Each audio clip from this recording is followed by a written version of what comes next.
Are you ready? Okay. Okay, Mum's gonna come and like eat a piece of the cake, I can tell. Here she comes creeping. You only have that much then. I know, she can try, I have to interest. You can't have any more than that. Those bits in the corner. Hi guys, I've got chocolate in my mouth now. Hi guys, welcome to the video. I'm gonna do like a chatty video today. I've got a piece of chocolate cake, from Chats Farm Shop, which if you're from the ends you'll know where that is. It's basically just like this extremely overpriced place that thinks they're really expensive and cool because they're Chatsworth. So yeah, I'm currently eating this overpriced expensive cake and I'm going to enjoy it. I've just come on camera to talk about uni. I'm going to fill you in on my grades that I got last year. I think I've already mentioned this. I may have mentioned them, I may not. I don't know, but no. So I've just come on here to talk about my grades from last year and just like uni chats in general, just to keep you all updated and give you some like insight into uni a bit more. I've done a lot of videos on this, but I thought I'd just do another one because it will obviously help you guys out if you're coming to uni or going to uni. I'm going to get my glasses off because these I've not worn these in a while, these glasses, and the lens is pretty strong. How you're going to get marked is either going to be down to coursework / assessments or exams. Most English based degrees will be mostly coursework. Mine was all coursework. I hate talking when I'm eating, I feel rude. Mine was mostly coursework, apart from one exam I had last year, which I didn't do well on at all. I did pretty well in all my coursework. I came out with mostly 2-1s, but then my coursework my exam let me down and I got a 2-2, which I was so annoyed about. But luckily, everything evened out and I came out last year with a 2-1, so I'm so honestly so happy about it. Could not be more chuffed with that. I did not expect myself to get a first, like 100% not. I know I'd get a first, so I'm really happy with a 2-1 to be honest, because that's what I always wanted to get. So hopefully this year it'll be the same. Fingers crossed, because I'd kind of be pretty good if I came out with a 2-2 to be honest. Yeah, like I said, most of mine was assessments, but for more science-based subjects, I'm guessing it's more exam-based or maths-based subjects. I know one of my friends does accounting and she's got basically exams. So yes, make sure you take that into account when you pick your degree, whether you work better off assessments or exams. You should get your assessment grades back probably up to about, I want to say 4 to 6 weeks after you've handed in your assessment. So to be honest, it's quite a wait. Maybe that's a bit long actually, maybe 4 weeks at the max. So yeah, it's quite like a long wait, which is at first all I was thinking is like, I just want my grade back, but then you kind of forget about it after a while when you like move on to other things. Whereas exams I think come back a lot later than assessments.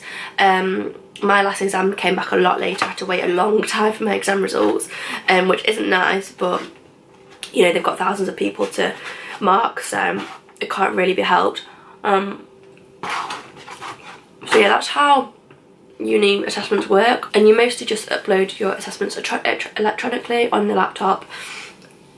When I first moved to uni they were still doing paper copies, but last year they changed and we didn't have to do any paper copies, which is so easy. So it means you can just submit it online. You don't have to go into the exams office or any English office, anything like that. Really, really easy. Just submit it and it's done, out the way. But you have to make sure you submit it correctly and properly, because you can only submit one assessment. You can't like resubmit it if you notice mistakes. So you've got to check your work thoroughly and make sure there's no spelling mistakes, no grammar mistakes. Yeah, just got to be like the final piece. So yeah, that's a little bit about kind of how assessments work at uni. It's kind of similar to A-level. If you did A-level English, it's pretty similar. It's just all assessment based. All the coursework is pretty similar to A-level, if you did A-level English, or that kind of thing. Same with most subjects. It's all similar to A-level, but just on like a massive scale. In regards to whether uni is easier than A-level, I'd say it's easier in the like fact that you just like focusing on one subject, but some people literally say that A-levels are harder, and I do not see that. I find uni very hard, to be honest. There's just so much to do. I'm like, oh my god. But it's easier in the fact that it's more enjoyable. Bear in mind, say you're going to have your chosen degree. So I do English, but within English there's 4 modules per semester, so it's not just like, oh, you're just doing one module and it's fine, it's easy. It's not, because you've got 4 modules and you've got 4 assessments to do for each like 4 assessments to do because you've got 1 per module, so it's really not plain sailing. It's really hard. There's a lot to cram in, and it's hard paying the same amount of attention to every single module, especially if there's one you don't like. Because for me, if I don't like a module, I will put off doing the work for it, which is not a good like thing to do. But yeah, it's really, you've got to be prepared to put in a lot of work if you're going to go and do a uni degree. Like a lot of work. I also wanted to talk about first year accommodation. I'm literally getting through this cake so fast. I think that is the most daunting thing you'll ever do. Moving into like a random accommodation with random people that you don't know, that's like fucking scary. So I want to talk a bit through it and what's going to happen when you first get there and all that. So I'm going to go off my experience as such. Obviously everyone's experience is probably different, but hopefully this is like a general sense of what happens. So when I got to my accommodation, I just unpacked everything, got everything out of the car. So you'll do the same. You'll pack everything into your room, you'll find your chosen cupboards in your kitchen, you'll unpack all your kitchen stuff, and then by this time you'll start to like meet people that are also in your halls. So because everyone's like crisscrossing like paths and unpacking everything at the same time, because in general everyone moves in on the same day. It's either the Saturday or the Sunday. So for me it's the 16th of September. We all moved in, most of us did, and I just met people. I met like Maddie, who's my housemate now, outside. I remember outside Danesgate House, which is my accommodation. I met her outside and she was like, "Oh, are you Amy?" I was like, "Yeah."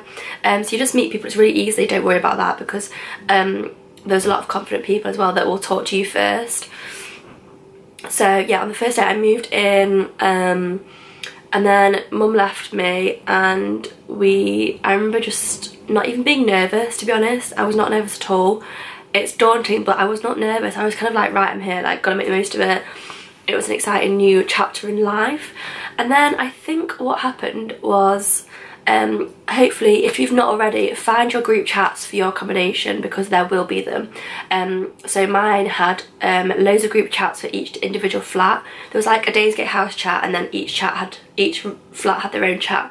So by this point we were all talking on the chat for ages, and then we all arranged to like meet in the end kitchen. So we all went to the kitchen, said hi to each other, and then that was that. It was so easy, nothing scary about it at all, I promise you. It literally goes so fine. And for me, who was really shy before uni, I didn't really feel that nervous. So yeah, do not worry about that, it'll really be fun. And then the first night you'll go out, so I would really recommend going out the first night, like out clubbing, because it really kind of breaks the barriers, breaks the ice, and getting drunk with people is just like a fun thing to do.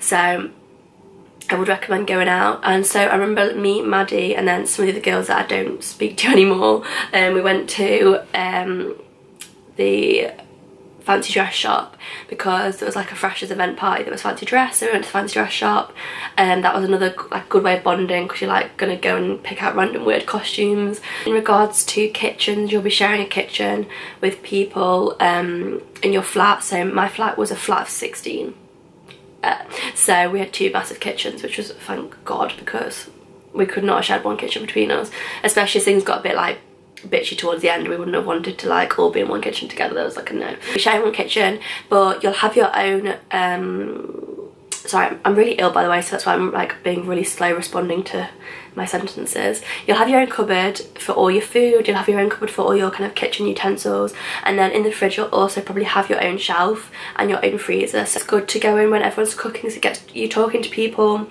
But like I said in the previous video, you naturally get really close to people anyway, so I'm gonna have a bit more cake. So yeah, don't worry about that, because when you're living with people, you're literally like forced into the situation. Unless, say there was one boy in my flat that literally, I can say I saw him in our flat probably twice, and that was like in the whole year of living there. I just don't understand what went on there. Like he was living there, but he didn't use the kitchen, he didn't eat. A really odd situation. But apart from that, most people do show their faces. So it's an easy way to kind of talk to people and get close to people. What I can say is, if you're moving into halls, do not worry. It's not even that nerve-wracking, I promise you, because once you get there, it kind of just feels like home. Well, it did for me anyway. I just felt like, this is where I'm living now. I felt so excited and just like motivated to get on with my uni year and just have fun. And I can promise you, your uni years, as everyone says, are the best years of your life so far. I am so like dreading leaving uni next year. I just don't want to do it. Because it's like you're in a little bubble there, it's safe, you know what's happening, you're living with your friends, and that's the one thing like I'm going to be so sad about, to leave like my uni friends and not be in the city anymore. Because I go to uni of Lincoln. Big up if anyone that's watching me does. Make sure you comment down below, leave me a comment saying hi, and if you don't go to Lincoln, leave me a comment saying where you're going or where you do go. I'd love to know where you guys go. But yeah, I'm just so sad to be leaving next year. Like, thank God I've got another year left. I won't do a master's, but I want to do a master's just to stay at uni. I would never stay in Lincoln after uni because there's nothing really going on there, to be honest. It's great for students now, to be honest. It's really student orientated, but it's a bit of a dead end in terms of job aspects.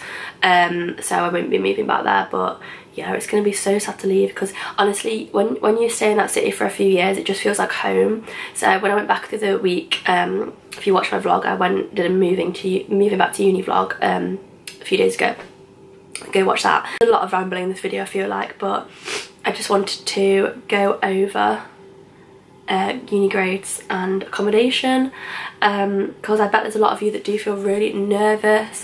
And then obviously in second year you'll probably get a house. That's just how it goes, how it rolls, and that is the best year, honestly. Having your own house at uni is the best, because you can just like do what you want, and there's no people telling you what to do, what not to do, no one getting like bothered with you. So last year in Days Get House, our fire alarm would be set off so many times by people doing stupid shit, and like at 3 in the morning, you know, it would not be ideal.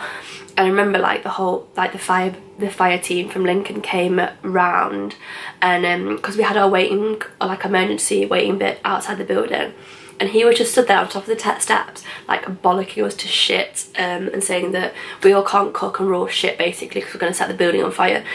So yeah, in second year you don't get like angry men shouting at you. I want to do a kind of like story time uni video, because I've got some like funny stories, like drama that's happened at uni that I'd love to like share with you. I think that'd be funny, even like with my friends and stuff. So yes, let me know if you want to do that, because I think it'd be funny. But yeah, it's just a little quick video. Sorry for all the rambling, but thought it might be useful for you guys. Please don't forget to please don't forget to subscribe down below. I'm almost at 2,000 followers and subscribers, and I'm literally so thankful. It's pretty cool that like 2,000 of you actually want to watch my face. So yes, subscribe down below, follow my Instagram. I'll leave the handle here, because I'm always posting on there, being an annoying little white girl. So yes, thank you for watching, and I will see you very soon in my next vid. Mwah.